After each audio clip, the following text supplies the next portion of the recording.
Bom, então a gente volta a falar aqui no estúdio com o doutor Henrique Magalhães Jacinto, membro da Comissão Eleitoral da OAB Goiás, que está aqui tirando as nossas dúvidas do que pode, o que não pode, nessa reta final das eleições. Você pode participar aqui, mandando a sua dúvida para a gente no nosso novo número de WhatsApp, 3201-7720.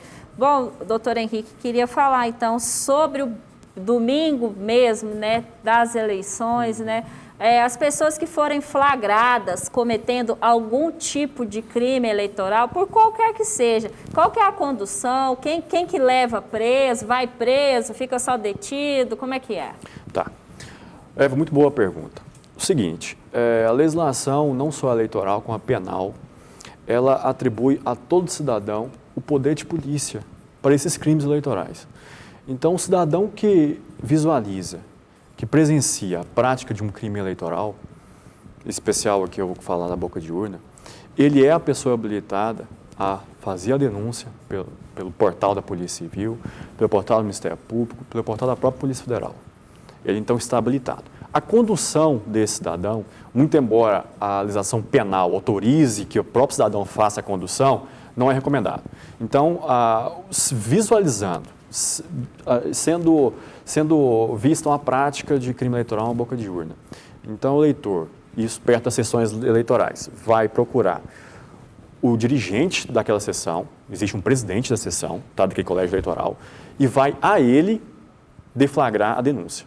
Ele tem, por obrigação legal, pelo direito eleitoral, fazer a comunicação imediata à Polícia Militar, que faz a condução do eleitor a uma delegacia para que ali seja lavrado o termo e, se for o caso, a reclusão dele, ou se não, lavra-se o termo e libera. Em anos anteriores, a gente visualizou, né, que essas pessoas elas eram encaminhadas para ginásios, para batalhões policiais, ficavam detidas ali durante o dia e, ao final do dia, elas eram soltas. Essa é a conduta que deve acontecer nessas eleições? Certamente porque deve. Só lembrando que a gente está num momento de pandemia, que existe essa questão do isolamento, de ficar... manter a distância, né? Como é que fica isso? Tá. Ainda não foi definido pela Polícia Civil esse local em que vão ser direcionados aqueles que sejam pegos em flagrância de crime eleitoral.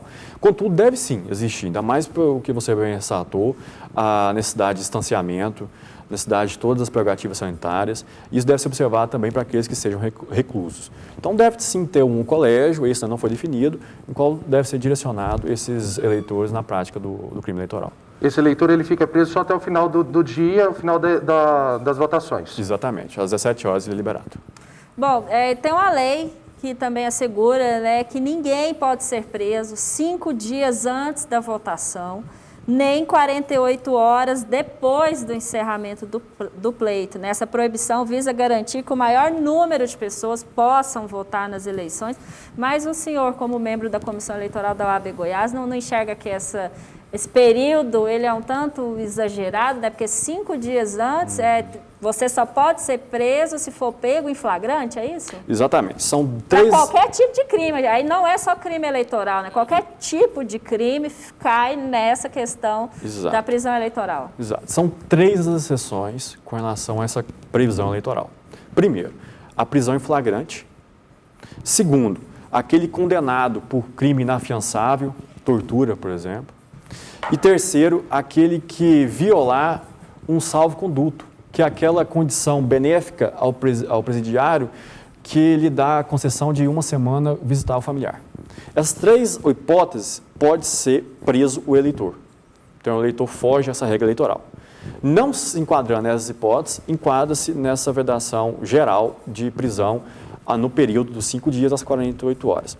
Eu entendo sim que é um tempo muito excessivo, mesmo porque as eleições, nós todos sabemos que elas ocorrem sim nas últimas horas que vai se anteceder ao pleito. Contudo, a legislação eleitoral que com essa norma, ela prevê que o eleitor não só esteja na urna, mas também que ele possa participar de todo o pleito. As eleições, elas não se restringem ao votar, a eleição se restringe aos atos de publicidade, de propaganda, de ver e ser visto pelo eleitor. Então, a legislação eleitoral, quando teceu essa regra, quis abranger todos os atos eleitorais, não só o ato de votar. Tá certo, então a gente agradece ao doutor Henrique Magalhães Jacinto, ele que é membro da Comissão Eleitoral da OAB Goiás, no desejo, né, doutor, que tudo corra bem nas eleições aqui no nosso estado. Com certeza, essa é o clamor de toda a sociedade. Nós vivenciamos um período sensível e que nós esperamos que nossos candidatos, nossos representantes, façam voz à nossa sociedade, que nós estamos carentes. Né? Muito obrigado. Nós agradecemos a sua participação. Boa tarde. Agradeço.